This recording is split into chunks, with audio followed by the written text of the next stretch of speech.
What's going on, people? We are Tottenham TV here, back here for another pre-match show and press conference reaction. And how are all of you lovely people doing out there today on this fine summer's day in May, with 4 cup finals remaining after the resounding cup final win last week? Can we do it again this weekend, Sim? We hope so. Better hope so, because if we don't, then any lingering thoughts again of top 4 are really done. They're done, and done. Out. How many times have we said done this season? Yeah, but it's really done. It's really. Well, look, games are running out. What can we do? If we lose this game, literally, the maths just doesn't add up. At least before, we lost, but there was 4 or 5 games to go. We're going to lose this weekend, then Chelsea will lose, yeah, Liverpool will lose. Yeah, but it doesn't really lose. matter if Chelsea lose, because if we lose, there are not enough games to catch up the difference. That's just the reality now. Yeah. So we need to make sure that we get all 3 points and then see where we go from there. That's the best way to go about it. 100%, 100%. So obviously a massive game against Leeds at Ellen Road this weekend. The way this video is going to be structured, we're going to be looking at the press conference, looking at every word Ryan Mason has said in the build-up to this game. If you want to watch the press conference on its own, it is on the channel right now, so go and have a look. But we will be playing it for you here. And then after that, we'll be getting you lovely people on to get your views on the game for this weekend. So looking forward to it. Looking forward to a big day of live streaming tomorrow as well, starting off with David Harris on the pre-match pump up. I was going to say pre-match punch up again. It might feel like a pre-match punch up the way this season's going on, but maybe we should get a pre-match punch up with Daniel Levy. Daniel Levy needs a pre-match punch up. That's who needs a pre-match punch up. I'd rather a stream of just David having people out on stream. I love that. That would be the best. But the pre-match pump up with David Harris will start at 11 o'clock tomorrow, which leads us into the live watch along with me and Sim, and then the post-match fan show of me and Sim as well. So looking forward to a big day of streaming tomorrow, as well as this stream today. And then after, you'll be getting the match preview and the predicted lineup later on this evening. Which one members could you reckon handle a punch up with David Harris? With David Harris or with Daniel Levy? With David Harris. Which one members could you reckon could last around? Well, apparently Joe says in the background Brian Daigle wants it. Brian Daigle wants it. He wants some. Brian needs to shave his hair if we're going to win any games this weekend. But look, let's get into Ryan Mason's press conference. Let's see what he had to say on the game today, then we'll start getting people on. All right.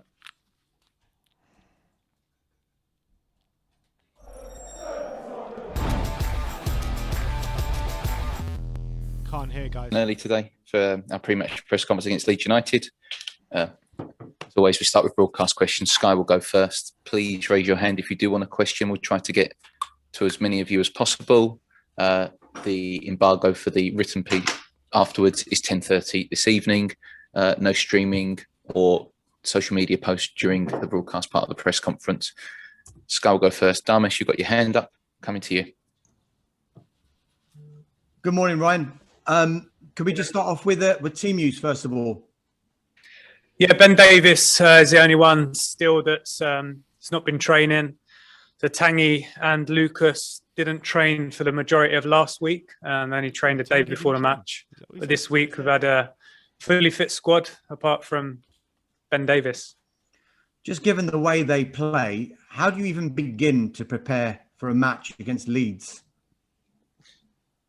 Listen, they have a very unique way of playing. I'm sure it's exciting for the neutral and for their supporters, but we have to focus on ourselves. Yes, they'll pose certain problems and certain situations that might be different to other teams, but we can't worry too much about them. We're ready. We have an idea of how they're going to play and the problems they might cause, but we'll also cause them problems. And it's important that we focus on that. 2 wins out of 2 in the league between so Mason and Mourinho. Yeah. You know, Mourinho would definitely not be saying, or he might not be talking about it, but he definitely won't be having that thinking like, well, we won't worry too much about them. Let's concentrate on our own game. Yeah, that's always been the frustration with Mourinho, is that he's too focused on the opposition and he's not focused on how we're gonna build attacks and how we're gonna attack them and what we're gonna make them worry about. And that's why a lot of the time we can nullify an opposition, but a lot of the time we look devoid of ideas and we do have the ball, and that's why ultimately he's not in a job anymore, Mourinho. Exactly. Let's keep going. Far, if you can continue this run, maybe even sneak into those top 4 places. Should you be considered for the role full time? And do you actually want it? I think that's all hypothetical. If we win, if we do this, and I've said all along, my only focus is on the next game. I'm really not silly enough to start thinking ahead of certain situations. My mind has to be on this game tomorrow. And then once that game's out of the way, my mind will be fully focused on the next one. And that's all I have to say on that matter. Okay. Gareth Bale's agent yesterday said that he's overcome an unnecessary tough ride at Tottenham, but now he's happy and he's enjoying his football. Can you give us an insight into what you've done to help bring that about and what Gareth has done as well? So I can only go off the back of the last 2 weeks from what I've seen from Gareth. Obviously, I experienced playing with him as well. He's a top professional with immense quality. These last 2 weeks in training, he's been excellent. Obviously, he's produced on the football pitch as well. That's 4 goals in 2 Premier League matches. So he's happy and I'm happy. And that's important. As players, we have to be happy to perform to our best. And I think at the moment, you're seeing Gareth close to his best. Are you being a little bit modest though, Ryan? What have you done with him to help bring this about? I don't know. Like I say, I mean, I picked the team. I picked the team from training performances and certain individuals who I feel will help the team within that match. And the game against Southampton, we really felt we needed Gareth because Harry was missing, and we needed someone who we could rely on to produce that moment. We've got so many options in that high end of the pitch, so much quality as well, and such professionals who are working hard each day. So there's difficult decisions to make, but Gareth has proved in the last couple of weeks that he's still got that quality in the final third, and let's hope it continues. Just last couple from me. Whatever happens with you that on Gareth Bale, that's exactly what I was saying in the back end last couple of Jose Mourinho games, is that I personally believe Jose was holding back Gareth Bale in terms of the way he was performing on a football pitch. Got completely outcasted after that Arsenal game and never started again after that for Jose, did he? Yeah. After the Arsenal game. So I think that Jose did hold Gareth Bale back, and it made me think as well that maybe he was holding him back for a majority part of the season as well. Yeah, it's hard to know really what the truth is in terms of the early parts of the season.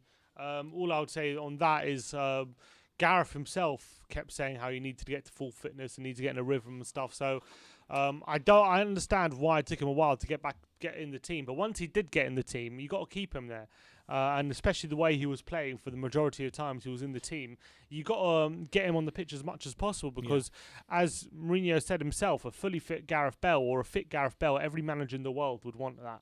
So the fact that he outcasted him pretty much after that, and even when he did outcast him, like when he came on, like he was still like looking dangerous and stuff like that. So that was a big shame, especially games like against Newcastle where we definitely could have needed him, and he'd only got a few minutes at the end of the game, which was just not enough.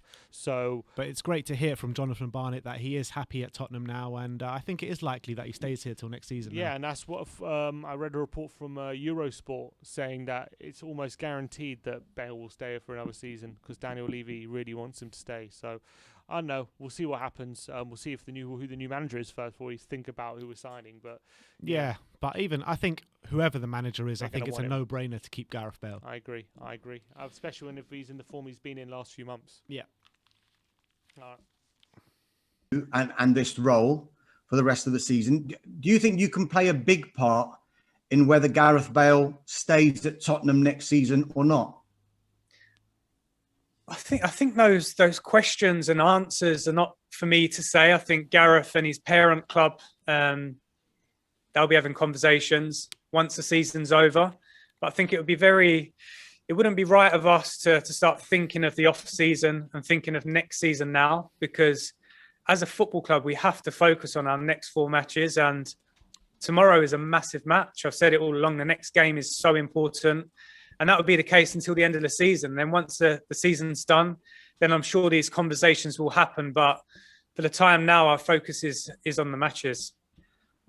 Jose Mourinho wasn't out of work for very long. He's already got a job for next season with Roma. What was your reaction to that? Were you surprised that he's back so quickly? And have you had any communication with him since you've taken the job at Spurs? No communication, but good luck to him. Hope he's a success out in Italy. Thank you. Thanks, Damish. George. Thanks, Simon. Hello, Ryan. What did they expect him Ryan, to say? you've been in the that, job. Yeah, I chat to him every day. You know, he's telling me how to play my football. You know what I mean? What's he supposed to say? We stay up late at night. We have all these deep chats about Spurs, and yeah. And what does he expect him to say about him taking a job at Roma as well? Like these questions put to Ryan Mason are just like nothing questions. He's a Finnish manager. Like there's only one way he can answer these questions, isn't there? So what's the point of asking them? Especially who Ryan is. Exactly. He's always going to answer him in one way. Exactly. But yeah, all right. Couple of weeks now. Just wonder, have you got the bug of management? Do you enjoy it? Listen, I love football. I've said all along when I retired, I knew I'd stay in football because I have a passion for it. It's been my life, my whole life. I have a passion for helping people, and that's why I was coaching the youth team, the 23s, the younger lads. It is a passion. Football's my passion. So at the moment, I'm working in football, so I'm happy. Do you think possibly, you know, whatever happens at Tottenham, you know, it's obviously there's a place for you, but down the line, you'd want to manage on your own somewhere else, at another club maybe? I'm not thinking about other clubs at the moment. I'm not thinking about 2 years down the line, 6 months. I can't. It's football. You can't do that. 2 months ago or 4 weeks ago, if I started thinking ahead of where I'd like to be or where I thought my pathway that I hear so often in football might take me, it doesn't work like that. I've been involved in the game long enough to know football doesn't work like that. So I'm enjoying the moment. I'm enjoying what I'm doing now, and my focus is on the right now. It has to be, my energy has to be to try and help the team and help this football club over the next 4 matches. You're enjoying it at the moment, but what's the bit you don't enjoy the most? That Bill Nicholson's quote. It's been my life, Tottenham Hotspur, and I love this club. But look, these questions are so stupid. Like, oh, are you interested in managing another club? Yeah. Would you be interested in leaving? Like, just calm down. He's been manager two games. You looking at other clubs? You want the Wolves job? What club do you want to go to next? Yeah, after winning 2 games, one of them against an already relegated Sheffield United. Are you an amazing manager now? Most. I don't know. This football club over the next 4 matches. You're enjoying it at the moment, but what's the bit you don't enjoy the most? I don't know. I can't really answer that question, to be honest. Listen, there's immense pressure, which there should be. It's a case of not enjoying it, but then also enjoying it, because when you represent this football club, there has to be pressure because it's a big football club. I'm enjoying the moment. Of course I am. There's a big game tomorrow for this football club. I know I keep saying it, but it is so true. And my mind, my focus, my energy has to be on that. I can't deviate from that, because then that's not healthy for me. It's not healthy for anyone. So my focus and my energy is on the match tomorrow. Thank you. Good luck. Oh, this press conference is awful.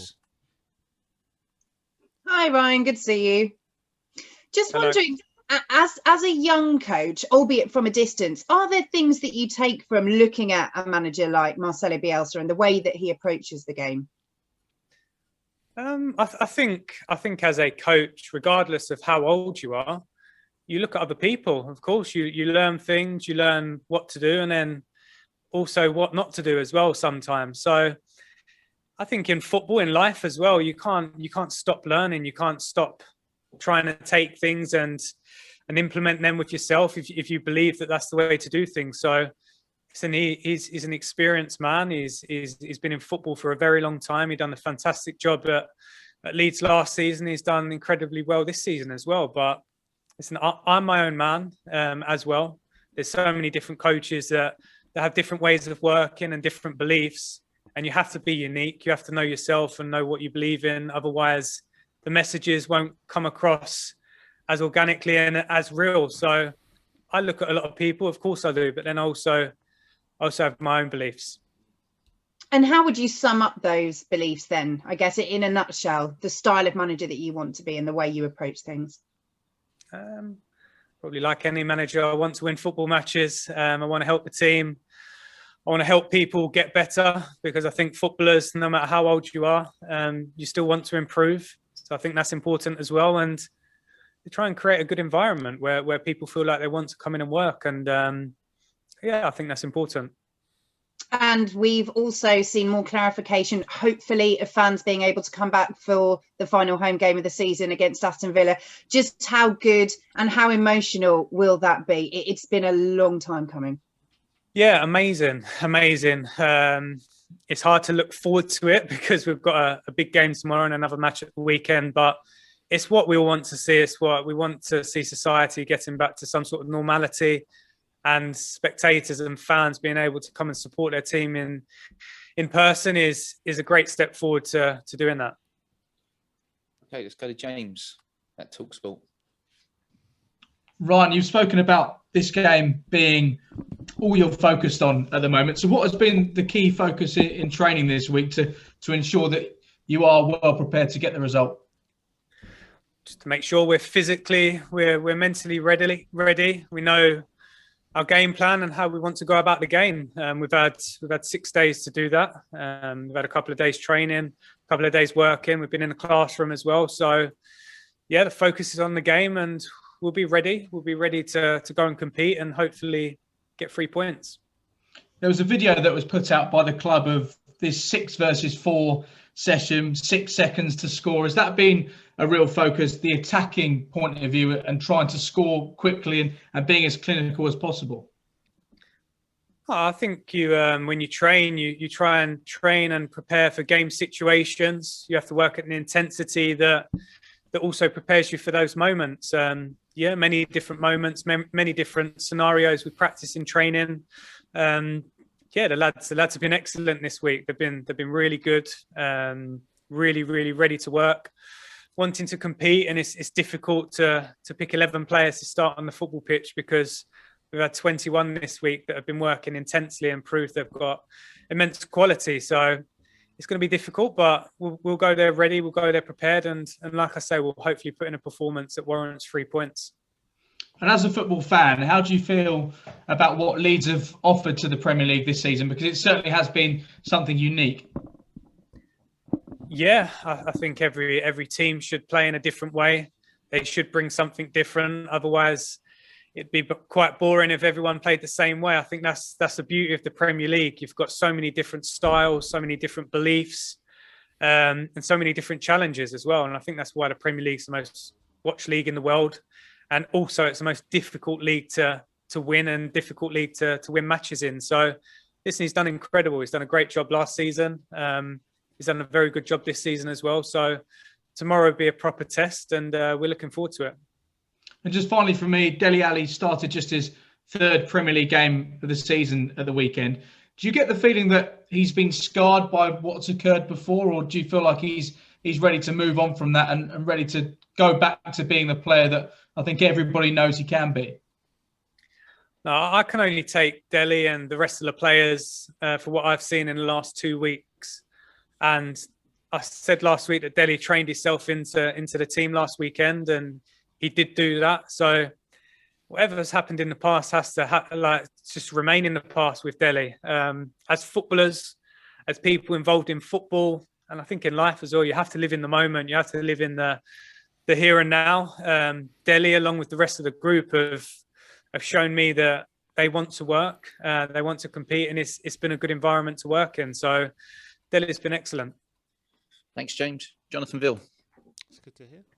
Hi there, Ryan. As previous managers had a fairly close relationship with the chairman, sort of spoke every day with him at the training ground. I was wondering what your sort of relationship with him is like, and what sort of things you're discussing if you're talking to him every day. No, I've always had a very good relationship with the chairman.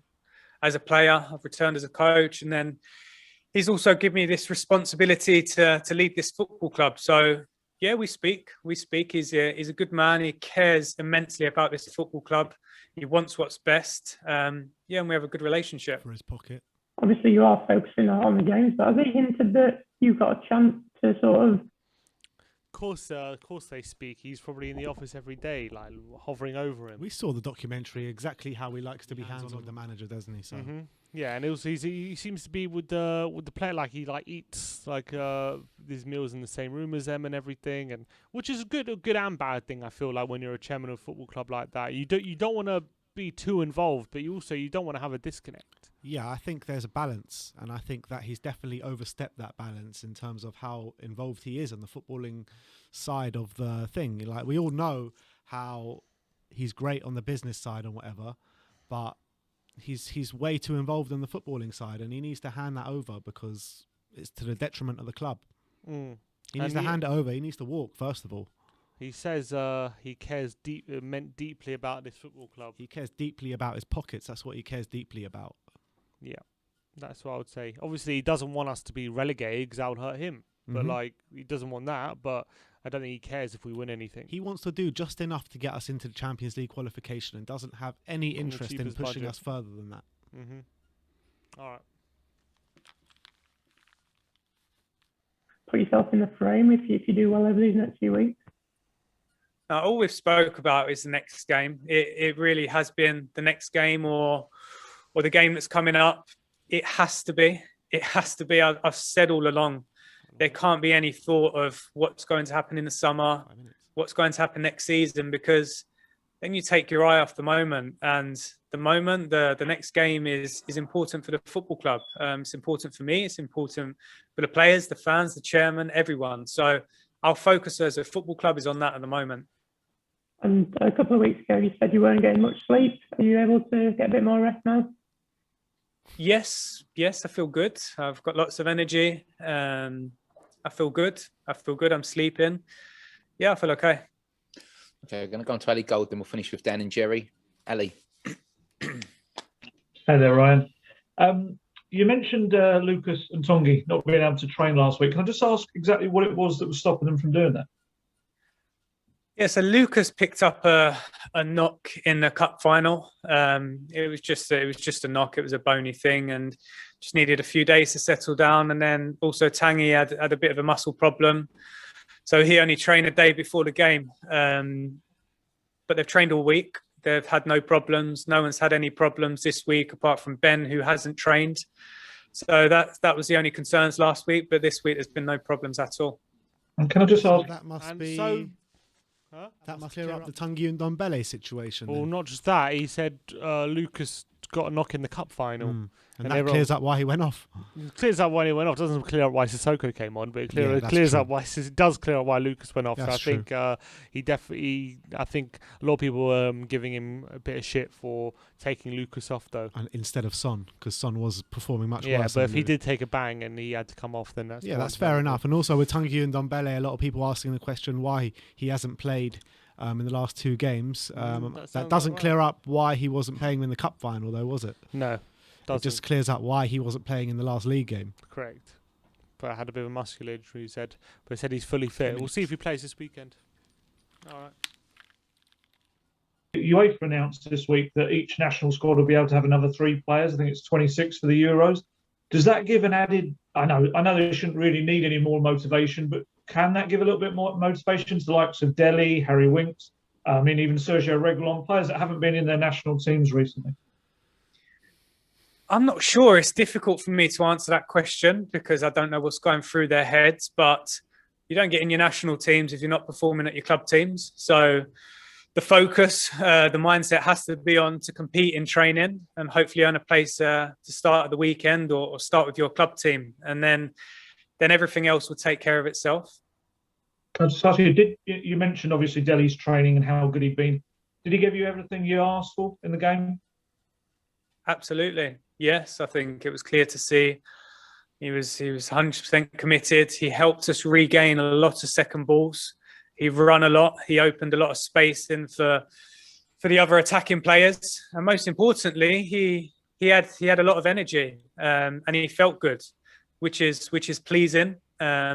But like I've said all along, there's so many players that are competing for these positions. There's real competition. I think we've seen that this week in training. Everyone's had the right mentality, and it's difficult to pick a starting 11 because there's so much quality. Thank you. Thanks, Ellie. Dan? Hey, Ryan. Marcelo Bielsa is often said to be a massive influence on Mauricio Pochettino.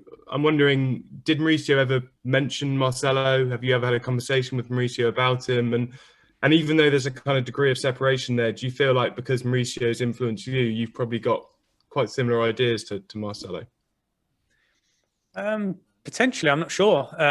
Of course, I know Mauricio had a relationship, or has a relationship with Bielsa. He was in his book. He spoke about him. But I feel like I learned a lot of Mauricio. Absolutely, yes. So many things, so many good things on the football pitch and off the football pitch. Mauricio has the connection with him, and I have the connection with Mauricio, of course. But also, I believe that I view the game in certain ways that might be different to Mauricio as well. So it's important as a football person, you have your own views. Yes, there'll be people that influence you and you take stuff from them, but yeah, I also have my own views. Mauricio is a great man. I still speak to him. He's an incredible guy. We have a great relationship. We could speak about football for days. So it's an interesting one. Will you ask him? Will you speak to him about facing Bielsa then? No. He's a manager at PSG. He's got his own focus, his own goals, and Definitely. I don't bring No. Carry on. Sorry. No. He's a manager at PSG. He's got his own focus, his own goals, and they've got a big end to the season they need to focus on. And likewise with us, we need to focus on our season. We feel prepared. We feel well prepared for this game, and like I said, hopefully we can go there and put in a performance that warrants 3 points. And can I just pick you up on having differences with Mauricio? Could you be more specific at all? Is there kind of an area of the game where you feel like you've moved away from his philosophy? No. There's so much details that go into football. It would be strange if two single people believed in every single moment within the game should be a certain way. No specifics. No, there's a way of working. There's a way of viewing the game, and I believe we view the game through the same lens. So, of course, we have our differences, which is absolutely normal. Thanks, Dan. Okay, we'll finish with Jerry. Hi, Ryan. You okay? Yep, good, thank you.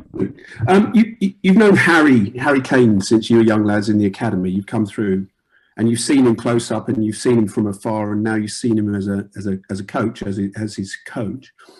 Do we underappreciate Harry sometimes? It's this time of the year when the awards are being handed out, and his name is in the frame. But you sometimes wonder if we don't completely grasp how good a player he is. So I can only speak for myself and this football club. No, we don't underappreciate him. We know he's the best number 9 in the world. One of the best number 9s, in my opinion, the absolute best number 9. As a country, as a nation, do we underappreciate him? Maybe. I'm not too sure. Harry, in my opinion, has been probably the most complete player in the Premier League this season, if not in the whole of Europe. He's proven that every single week, not just with his goals, not just with his assists, but his technical qualities, his understanding of the game, of what to do in certain moments. He's one of the best, absolutely. And he'll go down as one of the best to ever play in the Premier League. There's no doubt about that at all. And what's it like, having been his mate, or still his mate, but coaching him? Does he take much coaching? Is there much you can show him? Or is it more about involving him in the sort of patterns of play?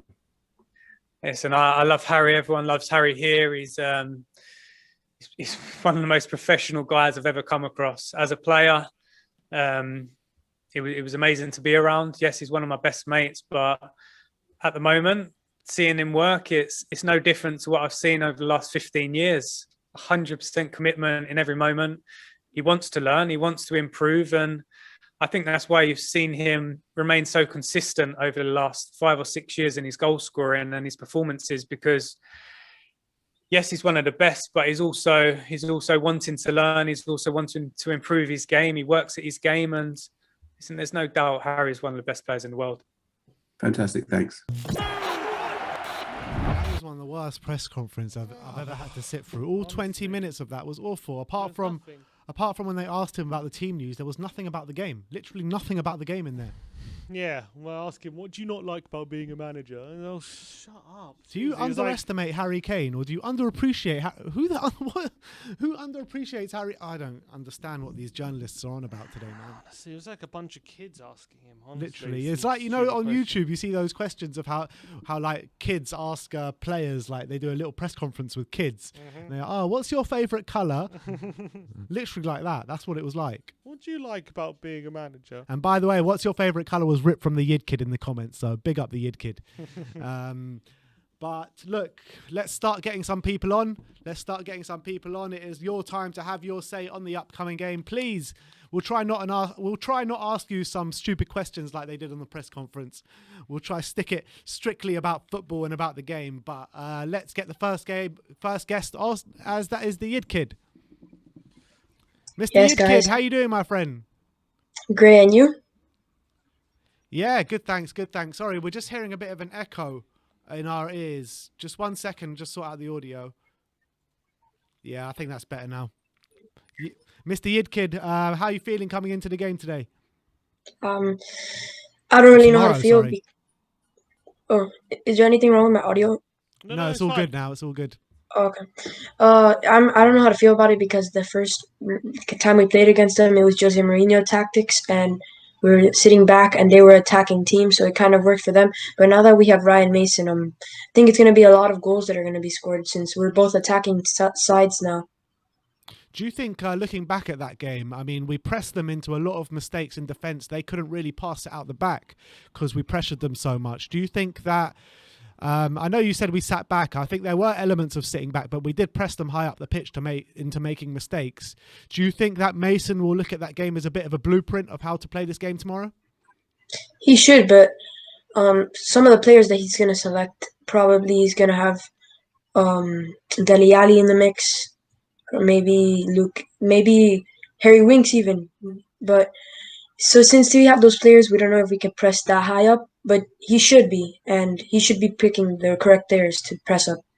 In terms of Gareth Bale, do you expect him to start in this game after his hat-trick against Sheffield United, or do you expect someone with a bit more pace like Bergwijn or Lucas to be in the team, seeing as Leeds like to press us very, very high up the pitch, and they might want to squeeze the space, and it might need them some pacey players to break their back line? I think Bale should start, especially since Moore hasn't been starting in the right wing very often. He's been starting as a false nine recently. Bergwijn's the other option, but he hasn't. He came on against Sheffield United, but he didn't do much, only an assist to Sonny. But Bale scored a hat-trick. That's basically the only thing you have to do to gain your spot in the starting 11. So no doubt he's going to start.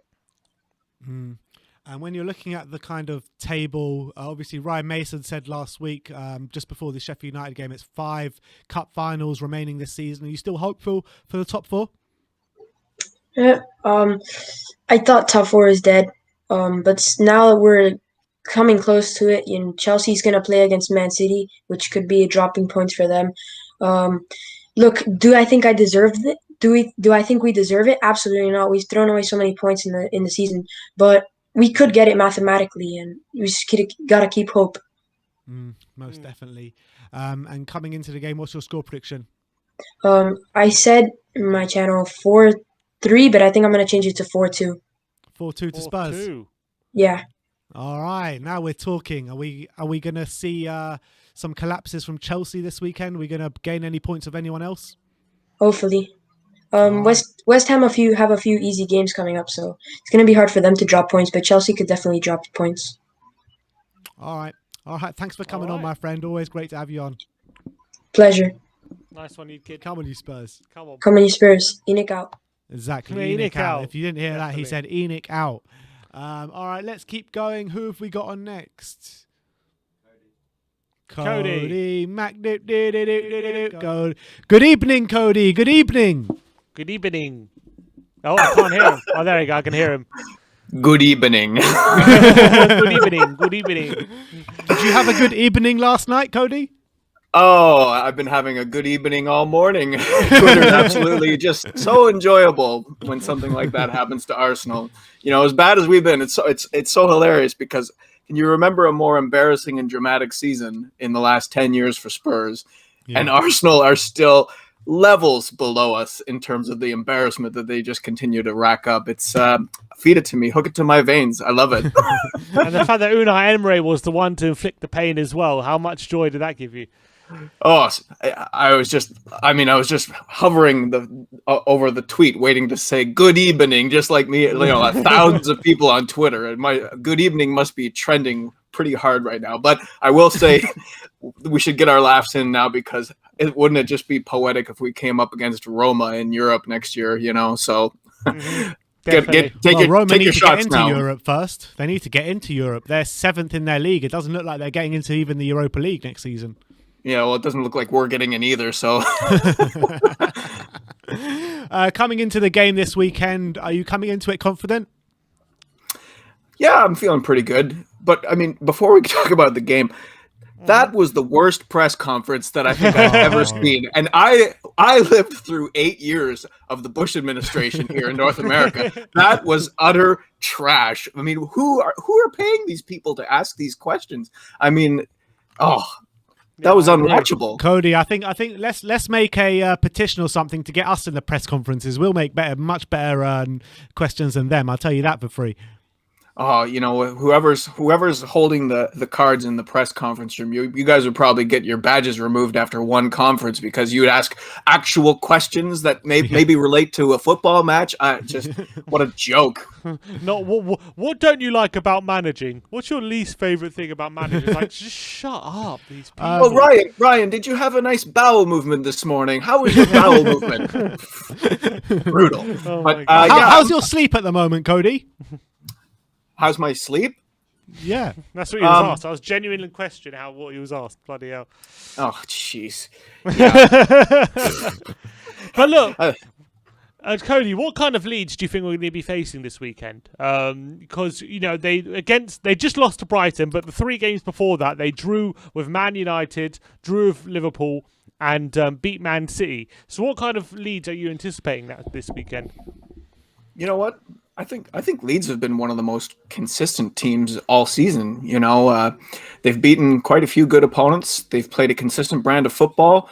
They bring a lot of energy. We know that it's going to be interesting because obviously we are still trying to undo the mental and tactical damage that Jose has inflicted on the squad, and we're trying to get back into a more attacking style of play.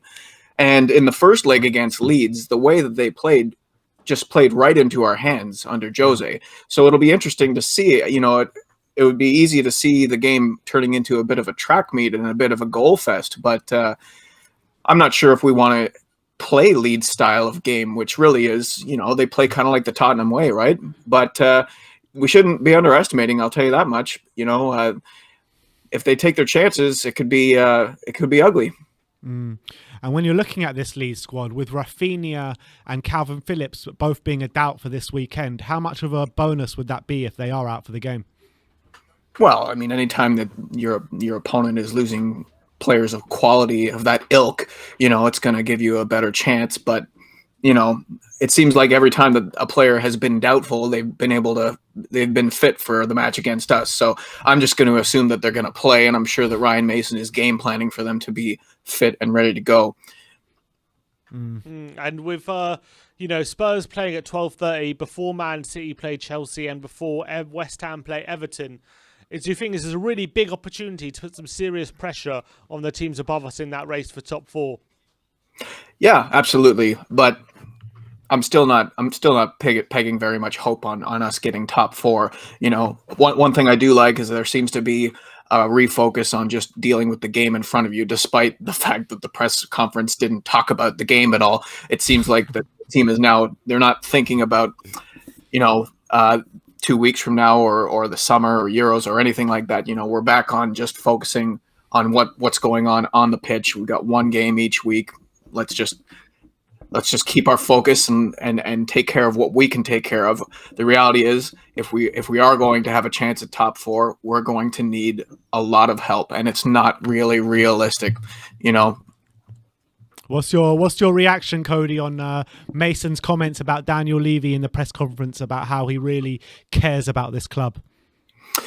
Well, you know, I think like a lot of us have been fairly critical of Ryan Mason in his press conferences, but to be fair, if someone of greater experience and of greater age was making the same comments, we wouldn't really question it at all. You know, he's been put in a pretty difficult position to be taken seriously, not only given, you know, the fact that he is probably hamstrung in terms of how he can answer these types of questions.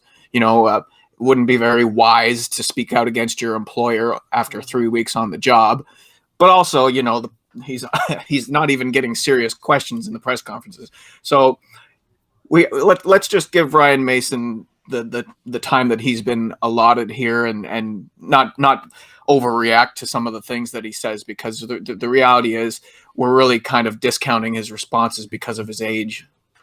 And in terms of the man in the other dugout, Bielsa, is he one that you'd be looking at as our next new manager?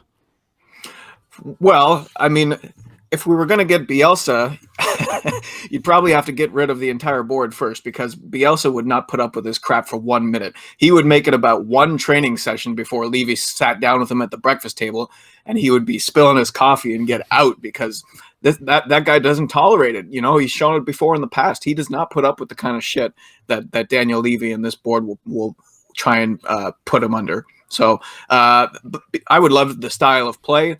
Yeah, but I just can't see it happening. I don't think he's a realistic candidate at all. Who is for you then?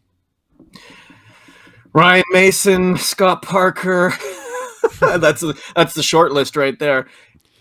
It's difficult because not only can the list not really be taken seriously, like we've been linked with over 20 managers so far, but who would want to come here under this current management? And what type of promises would they be made? Can anybody even take a Daniel Levy promise seriously at this point? I mean, we've just like the Jose tenure has just been a complete disaster, you know, like, and I don't think it's done much for us in terms of attracting a viable candidate for the vacant position. So the longer that the position remains vacated, and the more top managers that turn us down, despite, you know, being offered whatever lucrative amounts of money, whoever knows, I think that leads us further and further down the path of either Ryan Mason staying on or taking on a relegated Scotty Parker. Who would you prefer, Mason or Parker? Honestly, if nothing else changes, I really don't care who manages this club. The reality is, until we get better footballing people making the decisions, until we make smarter investment, you could have Oscar the Grouch managing for all I care. Scott Parker, you know, I think he gets a lot of flack, but you know, he's a young manager still. Difficult to say what he's capable of doing if he was given the tools that would be at his disposal, even if the squad remained the same. And Ryan Mason, I mean, I don't know. I don't know who I want as manager. I just know that I want Enoch out. Yeah, like the rest of us, man. Like the rest of us. And finally, score prediction. I think I'll go for 3-1. 3-1, same as me. I still think that if you look at us overall, we've got way more quality, and we've defended well. And you know, if Leeds do indeed, if they're missing some of their better players, that's only going to give us a good chance. And we certainly have more quality than they will. And we've showed in the last couple of league games against Southampton and against Sheffield that we can boss the lesser opponents, and that. And what I've seen from Ryan Mason's side that really encourages me is that we've played much, much better football in the second half both times. I know it's a small sample, but let's face it, we all have so much post-traumatic stress from the way that we've played in the second half this season, and in particular the last 10 to 15 minutes of matches. It's very encouraging what we're seeing in terms of us dominating that portion of the game and continuing to push forward even when we are up 1 or 2 goals. So, yeah, looking forward to it. All right, nice one, Cody. Great as always, and hopefully we'll get to speak to you tomorrow after 3 points. Yes, and I do want to say quickly, it's happening. I'm gonna have my own show on Will Stewart's channel. It's gonna be called brilliant. It's gonna be called Morning THFC. It'll be happening next Wednesday at 11 a.m. your local time. So we'll probably be cutting into your viewership. You're gonna regret bringing me on in the long run, I think. But yeah, if you haven't subscribe to Will Stewart THFC Rants, and we'll see you over there. Thanks for having me on, guys. Good luck, glory, Cody. glory. Right, everyone go subscribe to Will Stewart as well. Glory, Big glory. up, Cody. Thanks for coming on, man. All right. Super chat here from Dark Sung G21 says, as long as West Ham draws or loses to Everton, West Ham probably won't be going ahead of us again as long as we keep on winning. Please, Newcastle, get points today. Well, he's optimistic. Yeah. Very I mean, optimistic. we've got to have a positive mind going into these last 4 games. I mean, we just have to. With the games that we've got, right. they are winnable games. They are They're winnable definitely games. all winnable, yeah. So we have to keep with a positive mindset. If you're new around here, do scroll down, smash that like button, smash that subscriber button. We've got 560 viewers, but only 124 likes, so the numbers don't quite add up. So scroll down and smash that like button. And if you want us to react to any of your comments, do send it in a super chat. It does really help us with the channel as well, and all your support really means a lot to us. But right now, let's get Eden Cooper on. Good evening, Eden. Hello. How you doing, boys? man? I'm okay. You guys okay? Yeah, Doing all right. good, mate. All good, mate. You confident coming into the weekend? Well, we come from 2 wins in the league, so slightly confident. But I think this Leeds game is the toughest.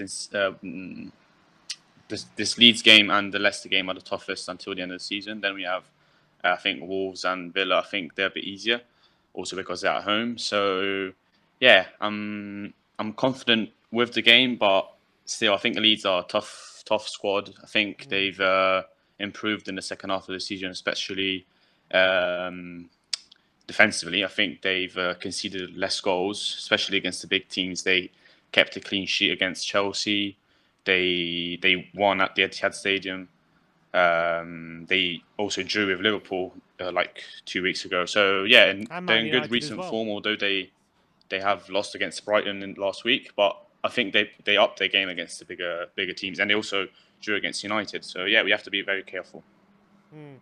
And so how do you think we should approach this game? Do you think Mason, as he's had done past few games, just focus on yourself, try and attack them as we've been attacking teams, and basically just go for who has like the better attack in the game who wins? Or do you see us doing sitting back a bit, maybe inviting a bit of pressure and springing on them on the counter? No, and that's a bit of my fear, because on the Jose, when we played them at home, we beat them 3-0 easily, but because we sat deep in the first half and we got our chances and we scored. So I think Mason's going to go offensive, attacking, like he did against Southampton and Sheffield. And also, I'm not sure if you saw his training videos.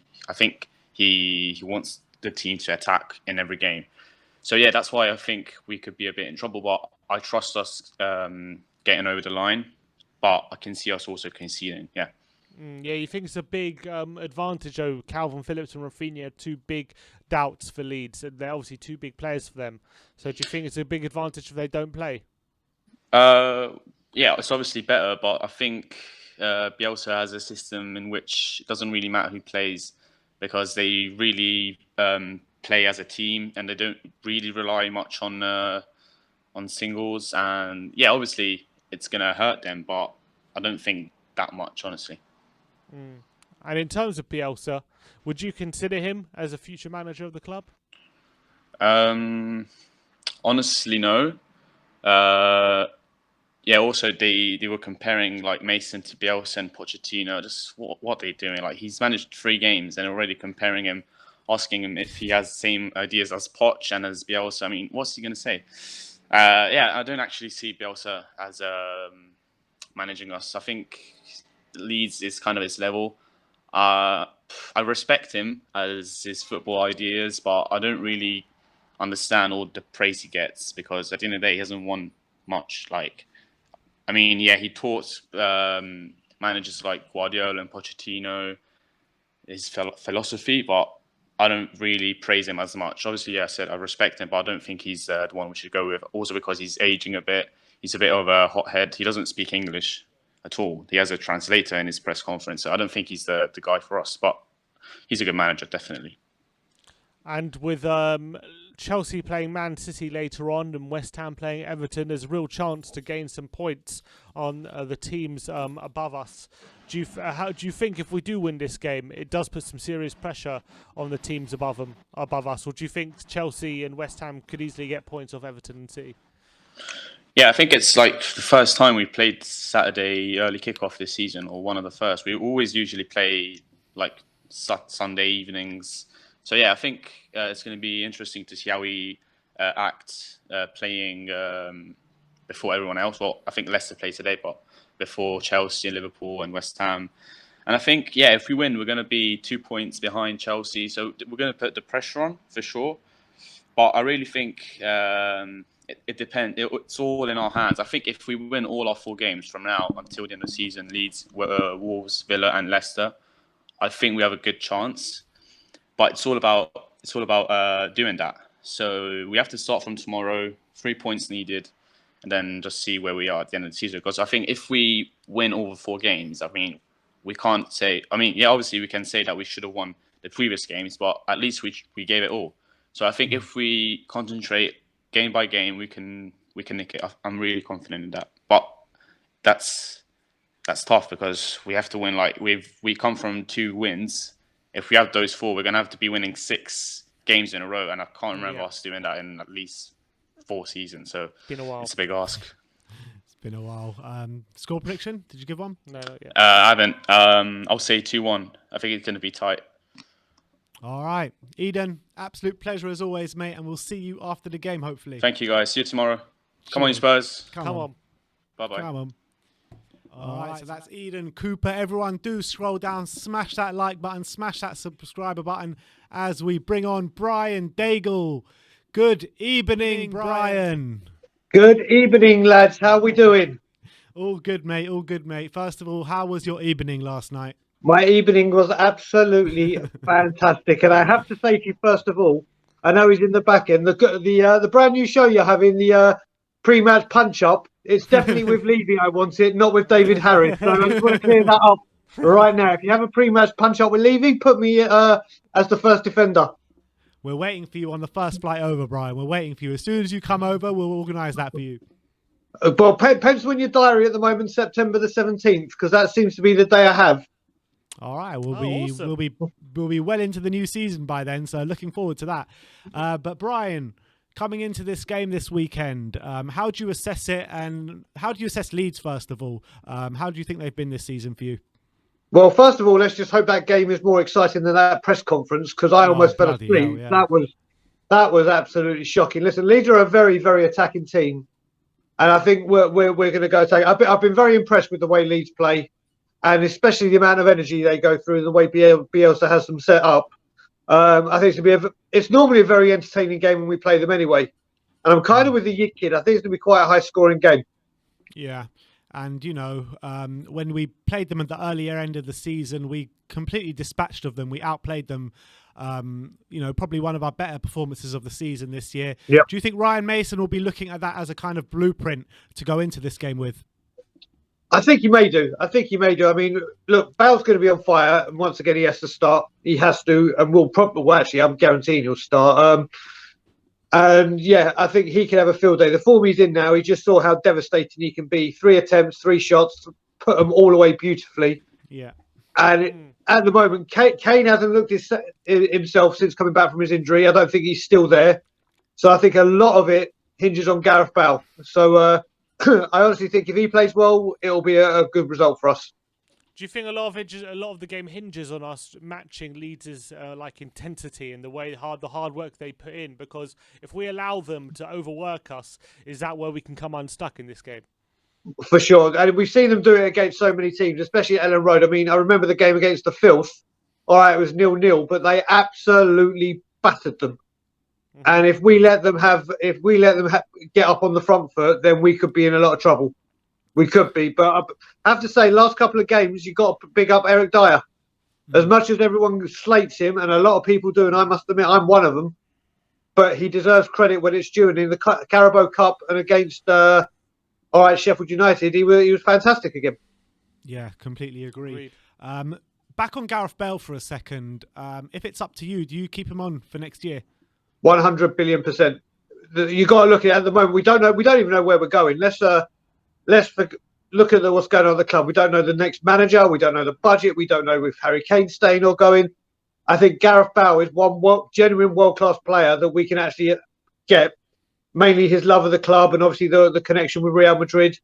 We may need him more than just to sign him for a second season. He may be the player we need because we may lose Kane or Son. Not saying it's going to happen, but if we do, we need a world-class player to replace him. And I think the only one that's obtainable is Gareth Bale. I always knew that special connection with Real Madrid, that special partnership with Real Madrid would pay off one day.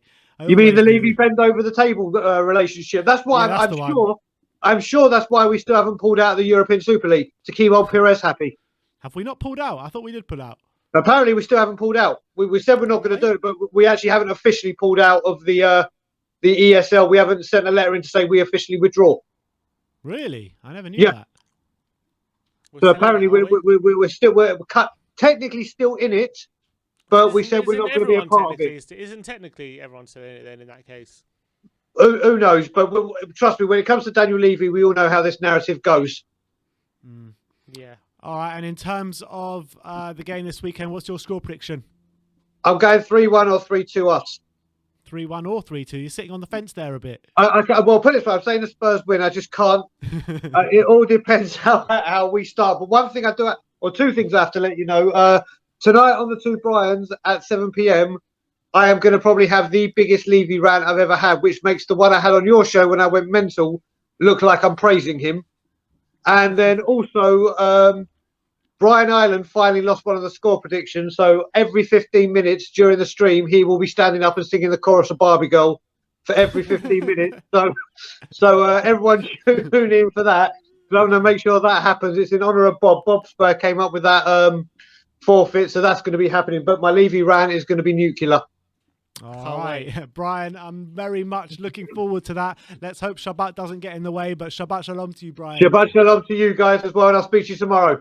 Up the Spurs, come on. Enoch out. Enoch out. That's what it's all about. All right, let's go over to Paul. Paul, how are you doing, my friend? Hi there. Can you hear me? Yeah, we can hear you great. How are you? Cool.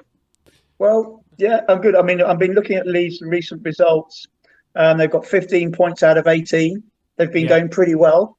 That includes beating City, drawing with United, drawing with Liverpool. I think something like that, maybe 12 points or so. But they're looking very good. The one thing I will say, we've got to be cautious, is I think Bielsa's managed to build in a little bit of defensive caution with Leeds, and has managed to make them more solid. It's not true that they're like they were at the start of the season, where everything was just attack, and they were easy to pick off with a ball over the top. That's not true anymore. We're lucky if they still have some injuries with Rafinha and Calvin Phillips. They've lost their winger as well for the rest of the season. Helder Costa's out as well. So, they're not looking quite the team they were, but the way they've responded to it is quite smart. So I don't, we'll find it tricky against them. The one thing I will say, though, is that, and this is where I think Ryan Mason needs some credit, is he's beginning to get our attacking line working as a unit. And rather like Liverpool, where they got Mane, Firmino, Salah, etc., it was who was going to score. They'd share the goals out between them. And what we saw in the last game was Harry was very much sacrificial, and he was extremely unlucky. I think their goalkeeper managed to tip a ball up just that little bit, because otherwise Harry would have headed in at the back post. So what I would say is Mason has been doing a good job. If he's getting the front four, well, the front three plus our two wing backs, because I think Sergio Aurier actually was been playing very well. Mason seemed to be able to get him maybe away from the danger area and more the other end of the pitch. Reguilon seems to be just getting a little bit more form. But in combination, that makes our attack a lot better than what it was under Mourinho. Now, obviously, he's only had a couple of weeks to do something about it, but it looks like we have a more dangerous front line. And it happened that Bale was the happy clappy chap. Though when you look at it, Son could have had 2 goals as well. So that's a positive thing. I think the other side is we've taken some of the pressure off our defence because we've moved the whole team 20 metres up the pitch. Because what was happening before, as soon as you got past our midfield, you were completely, or as soon as you got past the front of our team, you were onto our back line, who were on their heels on the 18-yard box. It was a mess. So he's actually addressed the issue by us carrying more threat. And let's face it, that's been the thing that under Pochettino we were so good at. We used to carry so much threat. We didn't give teams so much opportunity to work out their measures to come up against us. So shout out for Ryan Mason. He's doing a good job. Would you I'd like keep to him see on, Paul? Tanguy obviously get back in, Would you in keep the Ryan team. on, Paul? Yeah. Would you keep Ryan Mason on for next season? It's very difficult. I look at it like this. I actually think he's doing a good job. So for that point of view, he's done a lot better than what I thought. I was dreading it when he got given the job. But let's have some perspective here. We're 4 games from the end of the season, and we're a big club, and we should be planning who's going out the door in terms of players and who's going to be coming in the summer. Because you can't just start when the window opens and go, okay, now we're going to start talking to people. You have to have a plan. And the plan is built around the manager and the club's vision. Yeah. Daniel Levy's vision isn't any good, unfortunately. And whilst he's been very successful financially, he hasn't created the equivalent on the footballing side.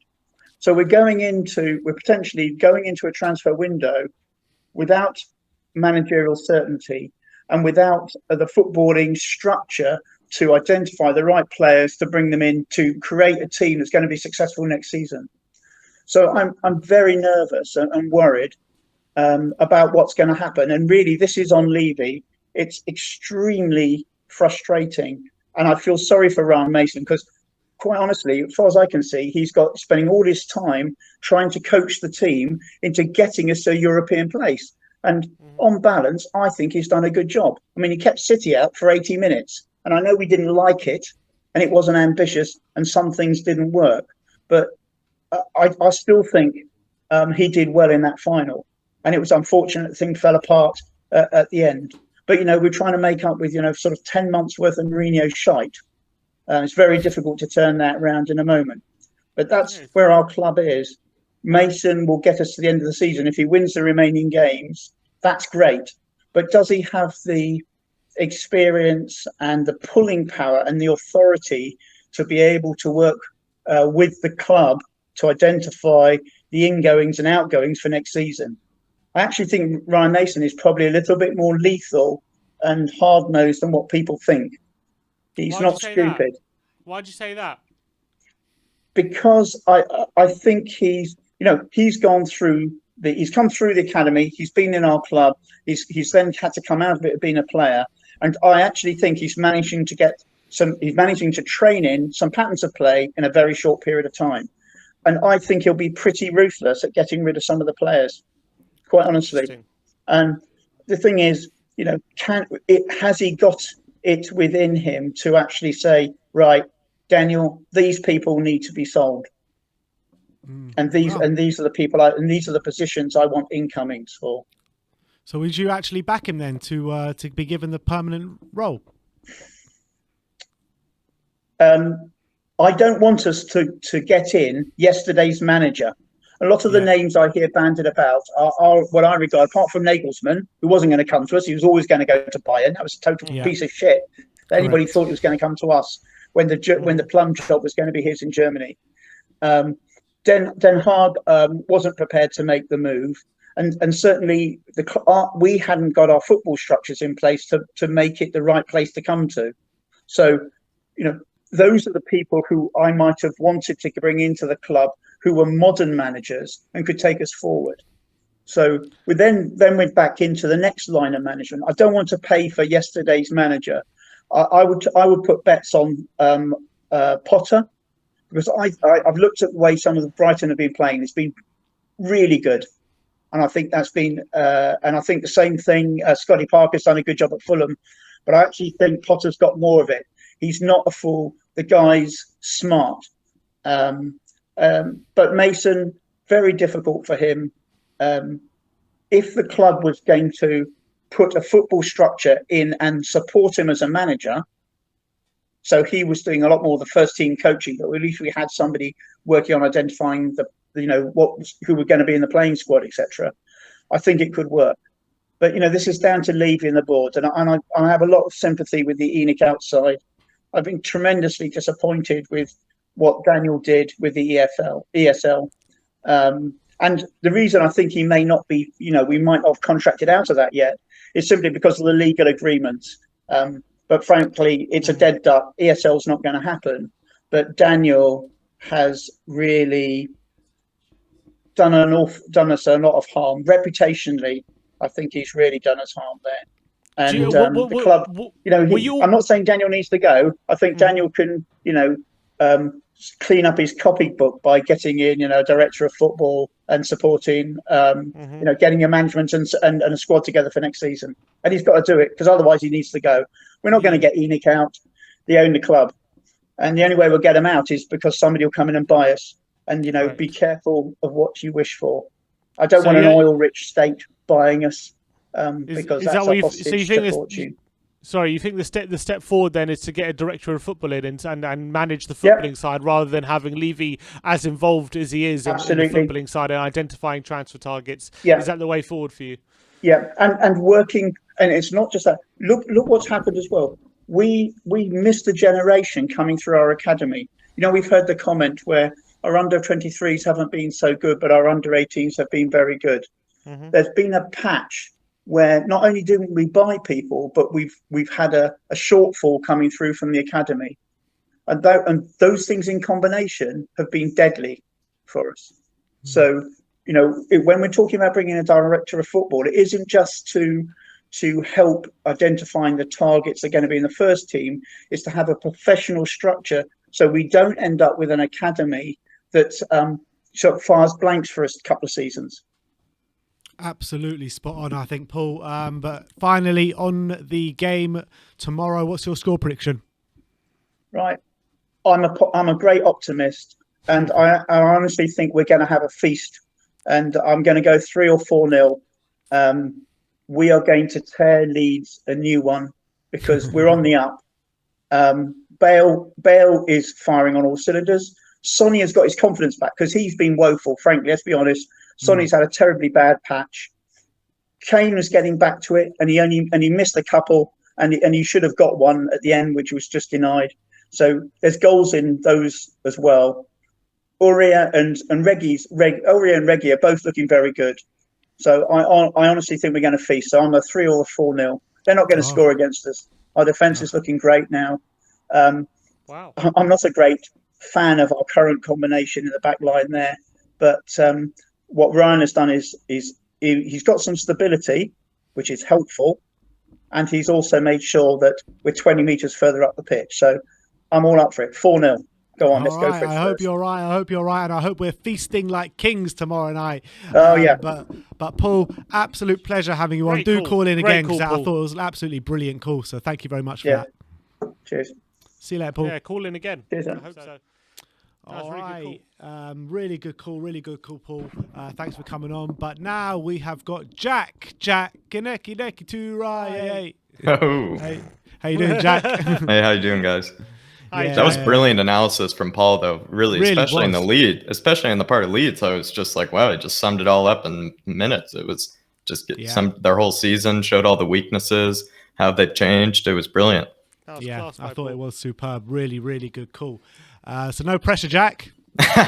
Well, I sometimes love to talk about Leeds as well, but I mean, what I can validate is that they have actually become a bit more defensive. And he's exactly right. Because of those injuries, they're trying to play the same way, but instead of just replacing them with maybe less quality attacking players that they had before, they're kind of playing the same way with a bit more defensive players in those positions. And also, I mean, Stuart Dallas has really come up recently, and he's the one guy that's still in that squad that, he's just going to come from, it seems like it's almost like Joao Cancelo or something, where he's just like comes out of nowhere and just will, bang one in and then kind of just silence us. And you can't really do much about it because he really just shows up everywhere. But that's the one that I'm thinking about if Rafinha is not playing, because Rafinha has been an absolute baller this season. He's unbelievable. Yeah. Absolutely agree. But do you think with them missing, does that give Tottenham a bit more of an opportunity to grab 3 points against a side who in the past few weeks against Chelsea, they've taken points of Chelsea, Liverpool and Man United. But does it represent an opportunity for us to get all 3 points with some big players missing? I mean, as David has said before, I think on other podcasts or episodes, I mean, it's still at the end of the day, it is Leeds, and they are without a lot of these players, and we have to have more of a big club, big team mentality, and that no matter what, we still need to be grabbing 3 points here. I mean, they have been brilliant. They are intimidating. They've taken a lot of scalps this year. But then again, they are without Rafinha. And let me say again, that guy is unbelievable, and you cannot replace what he provides for that team. And without Calvin Phillips as well, who's been in recent good form. So it's going to be difficult to see how they manage, especially if we press them high, especially if we do try to bully them with that high pressure that we've done before. They're going to have to see if they can play their way out. And, we just have to, in a sense, we really have to bully them. And that's tough, though, because, I mean, Bielsa is a very experienced philosophical manager. But if Ryan Mason just kind of instills that mentality of just being more of a bully, a big team, and kind of punching Leeds in the mouth, so to speak, then I think we could easily take this.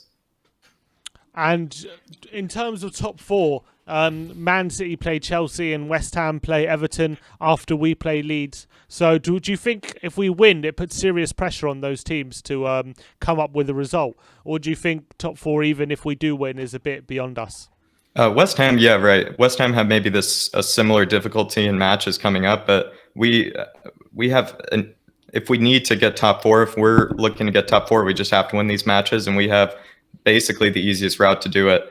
And Chelsea, I mean, they're facing 3 huge teams in a row, regardless of Arsenal's brilliant fallout last night. That was porn for all of us. It really was. I mean, that was sensational last night. I really have to digress. The fact that it also just ended 0-0 was just brilliant. I thought in their own house, it was just sensational. But Jack, I'll go on. It looked as though they were going to get on the score sheet, and then they hit the post twice, or Aubameyang, and then he gets taken off. I have no idea what Arteta was thinking, but hey ho, I'm not going to complain. No, I mean those substitutions were awful and they never made sense. And also Willian coming on, I also thought was hilarious. I thought probably every Arsenal fan was probably screaming at the television, but me and as a Spurs fan, I was kind of thinking like, oh, the narrative is like he's been terrible all season, he's going to bang one in or something. But really, yeah, terrible substitutions. And Arteta, I mean, he's brilliant at picking up the cones, and Arteta in, as well as Enoch out, Arteta in. Hashtag. 100%, so keep that up. 100%. And your score prediction for tomorrow? It's really tough because I don't see Leeds being as threatening going forward. They will look dangerous. They will have scintillating possession, but Patrick Bamford and Stuart Dallas, I think, are going to be the big threats from them. But if we shut up shop and we pressure them high, I could see it being a 2-0. All right. 2-0. I don't see us, getting as many chances as we do with Sheffield, especially. They are a better team. They are more well drilled, better in shape. So 2-0. I could see Gareth also coming up again, really big. All right. Love that, nice Jack. one, Jack. Up the Spurs, and we'll see you tomorrow after a nice 3 points, hopefully. Yeah, definitely. Enoch out. Come on, you Spurs. Let's go. Come on. Apparently, Joel Glazer has penned an open letter to Man United fans trying to What's he saying? repair relationships. The gist of the message? basically he's vowed to have more interaction with the fans and have more consultation with the supporters groups in any big footballing or off-field decisions for which the club make, and he recognises and deeply apologises for the Super League and what happened there, and he realises that for too long there's been a disconnect between the board and the fans, and he said he vows to repair it going forward. It's very interesting. That's what if Joel Enoch and Glazer Daniel apparently Levy put a sort of letter like that to us, do you believe it? And Probably not. Do you accept it? Not that I accept it. Well, he has to say it first. You Yeah, have I'm to saying say it if. before. I'm saying if. Depends what it says. You know, the tone. If it's like similar to that. It's not about accepting it, it's about proving it with the actions. Yeah, Obviously, of you have to course. say it, and then you have to prove it with the actions, and then we can move on. You can't just say something and then move on. You know what I mean? So it's not about me rejecting it or accepting it. It's about him saying it, saying what needs to be done, accepting where they went wrong, and then proving it with his actions, where we can move forward, and then it's about accepting. Well, even if he proves it with his actions, is that enough for you? Or yeah, do that's you proving it still- with his actions. No, but if he actually changes with his actions, do you accept to keep Daniel Levy and Enoch and go back on, never forget and never forgive and all that? You can never forget what they've done. There's a difference between forgetting and forgiving. If they prove us if they prove to us that they've learned from what has gone on, and that can't you can't be being so greedy and so selfish in this when you're in that kind of position, then if they've proved to us with their actions that they have learned from it and they conduct themselves in a different way and don't lie to the fans like they did, then obviously there's always room to move forward. But it doesn't mean we should ever forget what they did. We should never forget what they did, because it's always that happened, and they're going to have to live with that, and that's the reality. All right, and we've got one last guest. Is that right? Final The guest Irish of the day. Hotspur. Big up the Irish Hotspur. Come on, Dave. How you doing, my man? Good evening, gentlemen. Good evening. Good How are evening, we? Dave. Good evening. Did you have a nice evening last night? Oh, fucking right I did, and I had one to celebrate as well. No, look, it's amazing how much it changes my mood. We're no longer Banter FC, and social media is a very quiet place. I'm a bit disappointed. I thought I wanted a few Arsenal fans on a string, Yeah, I don't know if you saw Troops' reaction last night. That was absolutely brilliant to when they took off Aubameyang. Oh, I did. I had a big tub of Ben and Jerry's. And a big one as well, watching all AFTV last night. It was better than Comedy Gold. It was brilliant. Pretty much is Comedy Gold right now. But Dave, coming into the game this weekend, are you confident? Oh, I'm very confident. Look, only winners eat steaks, and that's what I'll be having tomorrow anyway. I know that for sure. Because, look, Leeds are only a newly promoted team. Along with Sheffield United, Wolves, Aston Villa, these are teams I actually expect to be beaten. To be honest, I expect 3 points when I see these fixtures. So this should be just part of the course, and then we take it down to Leicester, hopefully, with an opportunity to go for top 4. But I'm very confident going into tomorrow. You say that, David, but recently Leeds have been in very good form. They beat Man City. They got a draw against Man United. They got a draw against Liverpool. They got a draw against Chelsea. So they've really taken points off a lot of the top teams this season. So it's a bit dismissive to say this game is just part of the course. Yeah, could be, but a lot of them teams you mentioned there all had European fixtures going on, so they probably took Leeds a bit lightly. But for me, look, we should be beating them. I don't care. We need to start coming at these games with big boy mentality, with the bully boy mentality. And we just need to steamroll in, take the 3 points, and go home with no fuss, mate. Because that's what should be happening. They're all only newly promoted teams. How long have we've never been out of the Premier League? Never. We should be beating these teams with our eyes closed. Seriously. And when we battered them earlier on in the season 3-0 under Jose Mourinho, do you think Ryan Mason will be looking at that game as a blueprint of how to play against this Leeds side? Yeah, look, to be honest with you, we should press them high, take the ball off them, play it around, and play it through them like we did. Look, if Harry Winks can play through them, surely the rest of these boys can, honestly. With Leeds, they are a team that do tend to die out towards the end of the season. They don't really have much left to play for either. They have a few injuries. So for me, I'm expecting them to just go through the motions, to be honest with you. I was on All Leeds TV last night and I said the same. I don't care how much critics it gets me, but that's what I expect to see tomorrow. I expect we have Harry Kane, we have Gareth Bale, we have Son. We should be ripping these apart. No excuses.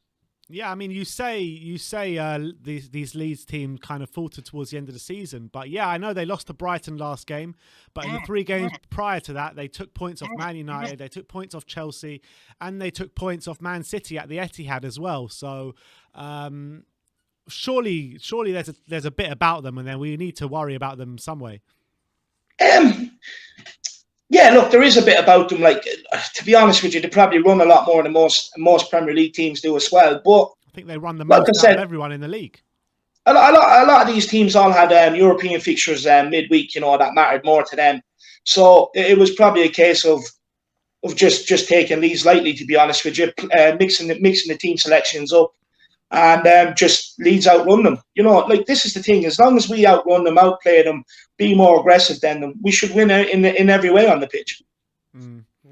And in terms of top 4, is that still open for you? If we win this game, is that a good opportunity? You know what he's going to answer to that. I want to know what David's saying. Yeah, no, look, I know results have to go our way. I do believe we will be given an opportunity. It's Tottenham. We'll get the opportunity. We'll be able to take it down to Leicester, and then Leicester, knowing us, Leicester will probably snatch it away from us. But I do believe we have a chance to get it down to the last game of the season and an all or nothing versus Leicester. That's my hopes, and I'm always optimistic, so I'm always going to believe until there's mathematically no opportunity, but I'll always believe until then. Score prediction, Dave? Before the score prediction, I actually want to address the press conference. That journalist that came on and asked about how good Harry Kane is. Honestly, that's like asking a lad with 10 kids how good his missus is in bed. The answer is there. There's 10 kids.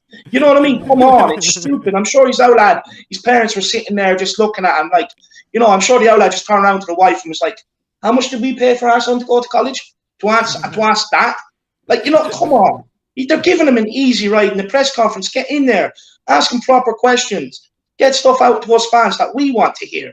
There's a lot going on around the club, and they're asking how good Harry Kane is. Come on. 100%. I mean, that press conference was a joke today. It was an absolute joke. And it's not even just that guy that asked those questions. I thought the whole press conference from start to finish was absolutely terrible. It was absolutely terrible. It was like those videos you see on YouTube, I think, all those kids asking Virgil van Dijk questions in like a kid's press conference. That's exactly what it was like. But what is your score prediction? I'm gonna go 4-1 Tottenham. 4-1. 4-1 Tottenham. I'm confident. Harry Kane be looking for the golden boot. You could see the relief on Son's face when he scored there in the last game. He's going to be at it. Gareth Bale, of course, got the hat-trick, so I expect him to get half a chance. He's going to put it away. So I do think we're going to win 4-1. But another thing, actually, Brian Daigle was saying, let's praise Eric Dyer. I actually do have a slight issue with this. So Moon Boots, right? He comes out in the press and they ask him the questions and he's there. Well, I was playing well. Then my form dipped. But what he doesn't get is it dipped when we were top of the league, when we needed him to keep performing the most. And that's the issue. He just doesn't get it. And then he's like, all of a sudden, oh yeah, but my form's picked up lately. I think the criticism was harsh. Look, you don't earn the name Moon Boots for being a good player. Let's be honest, right? And then second of all, like, it's all well and good picking up against the likes of Sheffield United, teams like this that we should be beating, relegation. There's no pressure on their performances because most people aren't even talking about top 4. They don't believe it's going to happen, right? And everyone's just focused on eating. So it's easy to perform when there's no pressure. And this guy just doesn't get it. This is the problem. When the pressure's on, keep performing, perform. And I couldn't believe what I was watching. I honestly couldn't believe it. Like, it did when we were top of the league. He's stupid. He really doesn't get it. And this is why a player like that has to get out of our club, lads. He has to go. Do you reckon that he's lost all his goodwill with Jose, or is Jose still going to look to take him to Roma?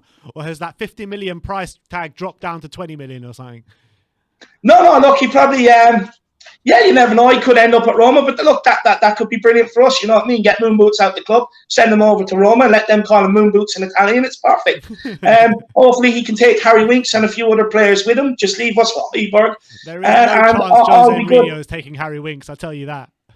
Yeah, probably not. Another thing on Harry Winks, lads. Do you know? I'd say when he heard there was 3 extra places in the Euro squad, he was sitting there jacking off to the news, because I'd say even he couldn't believe it. You know what I mean? He's sitting there like, I have a hope. False hopes and all. But anyway, he still doesn't have a hope, David. He still doesn't have a hope. Look, you never know. Gareth Southgate is a brown nose. He likes a bit of brown noser, so he'll probably bring Winks in to brown nose him. Who knows? All right, massive big up to yourself, Dave. Everyone, get your coffees ready for the morning, because 11 o'clock tomorrow morning, the pre-match pump up with David Harris with the Irish Hotspur will be coming to your screens. Dave, you want to give them a bit of a pre-match pump up for the pre-match pump up? Yeah, look, like I said, only champs eat steaks, and that's what we're going to be tomorrow. So come on beforehand, get your face on screen, get your score predictions in. I want to hear about everything that we've discussed on this fan show today and throughout the course with other guests. Look, these shows can't happen with you, so I am calling you the We Are Tottenham TV, the Harris Army. Let's combine together and let's make a great show. The pre-match pump-ups are going well, but let's keep the momentum going. Like Tottenham are right now, let's keep the momentum going, push it all the way home to the end of the season with absolute cracking shows. Keep smashing the likes on the streams. Keep subscribing to the channel if you're new and you're tuning in. Most importantly, do get your super chats in. It really does help the channel. It helps them bring more pre-match pump-up shows for me as well. And you really don't understand how much they mean. And as well, you know what I mean, most importantly, I want to see the faces behind the names. I keep saying this. I've already unearthed Wayne Bonner and Simon Cohen, people like that, but I want to see more. Don't be afraid. I'm a good guy. I'm approachable. I'm nice. I don't bite. So come on, have your say. And I want to speak to you, the fans. This is why these shows are there. They're made for you, the fans. Not for me, not for Ben and Sim. It's for you guys to be able to come on and express how much you love Tottenham and your thoughts on them. So come on, the We Are Tottenham TV. Let's make it happen. Let's make an absolute belter of a show tomorrow. All right, brilliant. Big up yourself, David. Have a good evening tonight, and we'll see you tomorrow morning. Big up yourself. I will. Good evening, everyone, and come on, you Spurs. Let's do this. Come on, you Spurs. All right, so that is it. That's a wrap for today, guys. But stay tuned on the channel, as we will be bringing you our match preview and predicted lineup, all in build-up to the big game tomorrow at Ellen Road, 12:30 kickoff. So yeah, that is it for today. Thank you everyone for joining in today. All the callers, all the commenters, everyone that's just come to watch as well. Big up all yourselves, and thank you everyone for watching. Have a very good evening tonight. Like, subscribe and comment. And as always, come on you Spurs.